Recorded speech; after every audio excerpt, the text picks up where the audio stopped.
This episode of Navel Gazing is sponsored by valleygivesback.org. Adding a Valley charity to your estate plan creates a lasting legacy that tells future generations what causes matter to you. Your action will inspire others to follow your lead and make a difference. With a planned gift, you have the power to impact the Valley community forever without affecting your current lifestyle. Learn more at valleygivesback.org, an initiative of the Valley Community Foundation. Plan now, give later, and impact tomorrow at valleygivesback.org.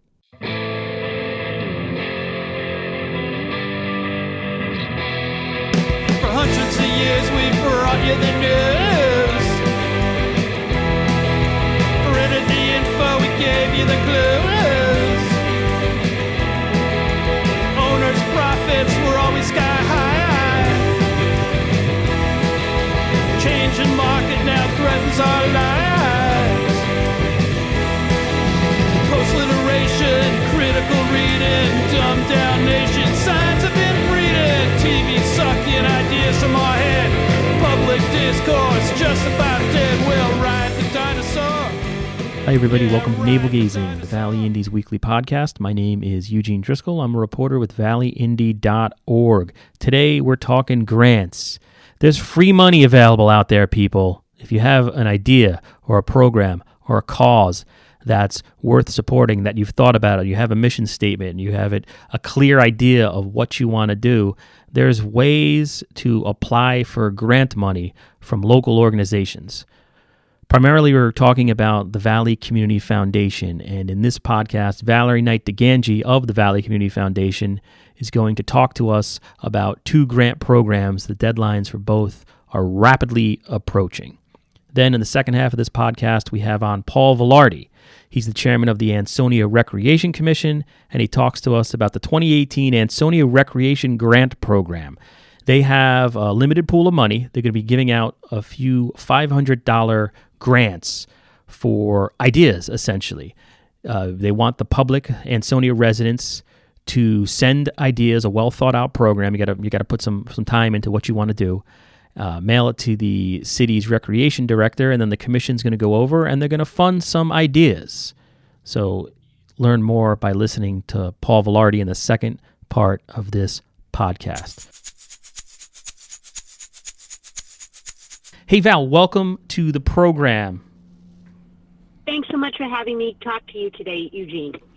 No problem at all. So it is grant season in the Naugatuck Valley. Yes, it is. So tell me, it is indeed. What does that mean? So right now we are preparing to receive applications for our community grants program, which the deadline is March 9th at noon. That is for organizations that are working with projects such as neighborhood beautification or doing some really neat work in the valley with two full-time equivalent folks or less, right? So it's people that are doing a lot of volunteer work, a lot of things to make great things happen here in the valley. And what are some examples of programs that have benefited from that particular grant program in the past? So we've had folks from neighborhood block organizations, block watches. We've had folks that are doing cleanups or working on community garden projects. We've had some awareness about the farmers markets in the valley. So we've done a wide variety of things. People working with youth, all over the place, seniors. It's been really an opportunity for people to infuse up to $2,500 per grant into the work that they're doing. And if I'm an individual or a group that has an idea that I want to try to get a grant for, where do I start? How does that process work? I mean, you don't have to go step by step because obviously you can go to a website, but give us a general overview of the application process. How involved is it? So for the community grants, it is a relatively easy online application. As you said, there is a whole section on our website on how an idea becomes a grant. But what I can tell you is that I am the grants gal, as you know, from all of your years of interviewing me, Yes. and I would be more than happy to have people run ideas by me here at VCF. If you have something that you're thinking, hey, this might be an interesting project, would the foundation consider it? That's what I'm here for. So, definitely pop me an email or give me a phone call and see how that might work. Just state your phone number real quick for anybody listening, if you would. Sure, it's 203-751-9162. And for organization to receive one of these smaller grants, do you have to be a nonprofit, or what are some of how does that work? No, so fortunately for the community grants specifically, you do not have to be a nonprofit. All you need to do is to have a checking account. For our other grants, the needs and opportunities, which are our year-round process that has no deadline, you do have to either be a 501c3 or have a fiscal agent who's the 501c3. And for our responsive grant process, which is the huge process that we participate in jointly with the Community Foundation for Greater New Haven, that you definitely need, again, to be a 501c3 or to have the fiscal agent. That deadline is nearing as well. March 29th is the deadline for that application. It is more intensive. There is more that goes into that. And I would suggest, again, if there is something that you're interested in learning about for the responsive grant process, definitely run something by me, and I'd be more than happy to give you some comments back. And the responsive grant process, organizations that have benefited from that in the past, and it's sort of a testament as to what the VCF does all the time. And we're talking, Center Stage in Shelton has benefited from that, BH Care, all types of organizations. Everybody that's doing something good in the Valley or some type of charitable work or nonprofit work has probably been touched by the VCF through one of those grants. Including you all in the work that you do at the Valley Indy. We're very proud to have supported the work that you all are doing, and you're absolutely right, Eugene. What that responsive grant process is to allow us to be able to reach those organizations all throughout the Valley that are doing tremendous work and having impact in a variety of different areas. We don't say which particular interest area is more important than another, but we really view each of the applications that comes in the door with the idea of what kind of impact and what the community can be better off for if the organization is doing the project that they proposed. And just as someone whose organization has benefited from the VCF grant process, from my perspective, it really, when you're applying for these grants, it really makes you focus and think about what your mission is and what you're trying to accomplish, because it is a fairly intensive process, one that you have to then go back about a year later and write a report, stating whether you met the goals that you essentially got the money for. So it's a whole different way. A lot of times people ask us, they just think I'm like a lawyer during the day or something like that, or a brain surgeon, and I'm just doing this for the me and Ethan are just like we have nothing else to do. But because people don't understand how we're funded, because a lot of our funding comes from organizations like the VCF. But I'm blabbing a little bit. Getting back to the community grants for 1 second, is there an after project review that goes on to check out what worked or what maybe didn't work after you award those smaller grants?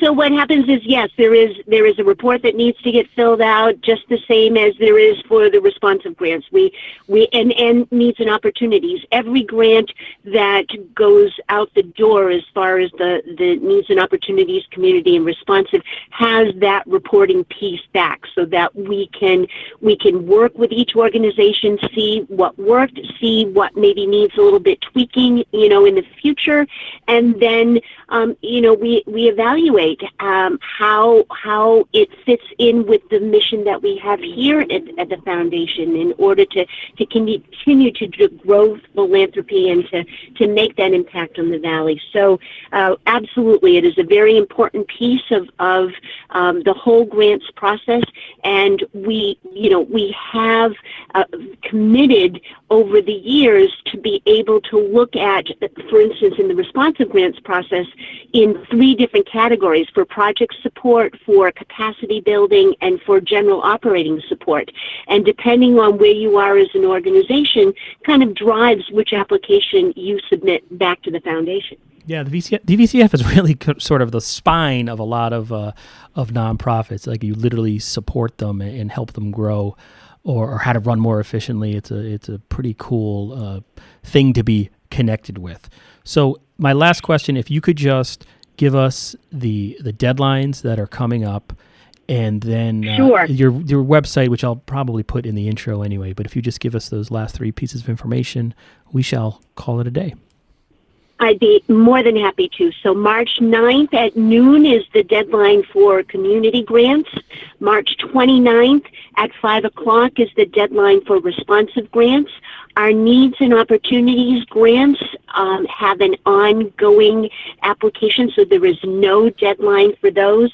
And the one piece of advice I can give, and the one bit of words of wisdom I can echo, my mentor at the Community Foundation for Greater New Haven, Sarah Fabish, who always says that no is not no forever. So you may have an idea that might not necessarily be funded right at this moment, but give it some time, and we really work with you to help you to be successful in the future. So no is not no forever. All right, and what's the VCF website? www.valleyfoundation.org. All right, Val, once again, thank you so much for taking a couple of minutes to talk about this process. I really appreciate it. Thank you, Eugene, and I wish everybody out there the best success in their applications to the foundation. Thank you. Hi, this is Eugene Driscoll, most likely interrupting myself to bring you a message from our sponsor, valleygivesback.org. Adding a Valley charity to your estate plan creates a lasting legacy that tells future generations what causes mattered to you. Your action will inspire others to follow your lead and make a difference. With a planned gift, you have the power to impact the Valley community forever without affecting your current lifestyle. Learn more at valleygivesback.org, an initiative of the Valley Community Foundation. Plan now, give later, impact tomorrow at valleygivesback.org. We're here talking to, or actually on the phone is more accurate, talking to Paul Velardi, the chairman of the Ansonia Recreation Commission. Mr. Velardi, I just want to thank you for appearing on Navel Gazing, the Valley Indy Podcast. Thank you so much, Eugene. So we're talking about the 2018 Ansonia Recreation Grant Program, and Paul, a couple of days ago, or maybe a week or two ago, I don't know, my family's been so wrecked by flu, I've lost track of time, but it sounds like this really different idea, and I just wanted to talk to you about it. I mean, basically, the Recreation Commission, working with the Recreation Department at Ansonia, is looking to fund ideas. They have some grant money available, it sounds like, and $500 limited amount of grants, and they're looking for the public to submit ideas. Paul, is that basically what's happening? It's fascinating to me because you're really shaking the tree here. Is that an accurate summary of what you're up to? Yeah, it sure is, Eugene, and thank you again. So the Ansonia Recreation Department supports indirectly a number of youth sports programs, football, baseball, cheer, soccer, basketball. And the Recreation Commission, in cooperation with the Recreation Director in Ansonia, had been trying to find new opportunities to bring new recreation programs and activities to the rest of the Ansonia population, if you will. And we had come up with a number of ideas, but since our Recreation Department is a staff of one, we're very limited on resources. And so we thought that a good idea here would be to engage the community and see if there weren't individuals and or organizations that could help, create some new ideas, new programs, and help operate and run them for us. Yeah, it's fascinating to me because it seems like such a good idea, and you can really get some original thought in this process. And in the recreation department head, that's Jeff Coppola. Is that how you say his last name? That's right, Jeff Coppola. Gotcha. Okay. So did you base this model on existing recreation programs that you heard about elsewhere? Is there like a model program out there that this is based on? No, not really. This was of our own creation and invention. We did look around for models to follow and didn't really come up with anything. So we thought we'd kind of break some ice. And if let's say I had an idea, and this isn't my idea, but if the Valley Indy wanted to use this as an example, if we wanted to start a journalism camp for high school kids in Ansonia, we're based in Ansonia, we're on Main Street. Basically, I would fill out an application that I could get on the city's website. And take us through like the process. I mean, and then you're looking for original ideas. You're not necessarily looking to bolster just an existing traditional program. You're hoping, I guess, for some ideas that are some programs that currently aren't happening. Is that accurate, or yes and no? Both, actually. So if there's an existing program that can be enhanced or expanded, our objectives are that we want to engage more of the Ansonia community in these kinds of activities. So whatever opportunity fits that criteria, we're going to be very open to. So there is no application form to fill out. Our instructions basically provide criteria for what the application needs to address. So we want whoever submits an application, to think creatively and to meet the criteria that we've spelled out, and to address our objectives and our concerns, and do so using their own style. Because we're not sure that if we had a form with check boxes and text boxes that need to be filled out, that would really give us the best full 60 view of what the presenter had in mind. Interesting. And so basically it's an email. I mean, I know you have guidelines. You have a PDF you sent the Valley Indy. You were basically, the application process, though it's not a formal application, is through email to Mr. Coppola. Is that basically how it works? Yeah. Just write up a document. It could be simply an email as long as it addresses all of the objectives and requirements and spells out how the operation would be conducted and how it would be supervised and managed and how the accounting would occur. Then we'll be glad to consider all applicants. And have you received any applications so far? I think the deadline's coming up March 2nd to get it in. Is that right? Right. No applications have been received to date, but we have had some inquiries. Okay, and it said in the paperwork you sent over, there's a limited number of $500 grants. The money, is that like from the recreation budget, or is it like grant money that you receive that you're leveraging to use for this program? It's money that's in the recreation budget, and the recreation charter in Ansonia requires that the recreation department create recreation activities for its citizens. So that's what this is really all about, is using the very small budget that we have and maximizing the impact of that nominal budget. And there's a chance that if I apply and I am approved, and I guess the notification would come sometime in June, that there's a chance that the city could throw in some extra money to help out my program as well. Is that accurate as well? Although I assume it's not a ton of money because we're all hurting for dollars all over the valley. No, the budget that we have is all that we have to work with. So these are relatively small grants. Gotcha. As you said earlier, in limits of up to $500 each. So I know that, that kind of puts a cap on the scope of the opportunity, but if there's an enterprising individual or set of individuals or organization out there that needs a startup kicker or needs to offset or defray some activity costs, some participation costs, this could make the difference to get that off the ground.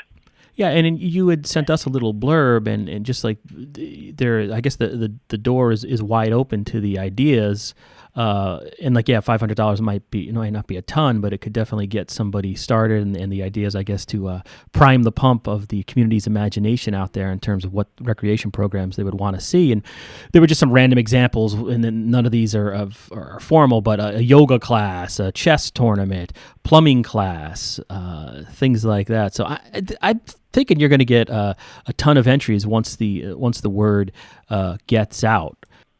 And let me just ask you, because I might have been operating under a false assumption, is this grant program geared only for adults, or could a children's program or a youth program benefit as well?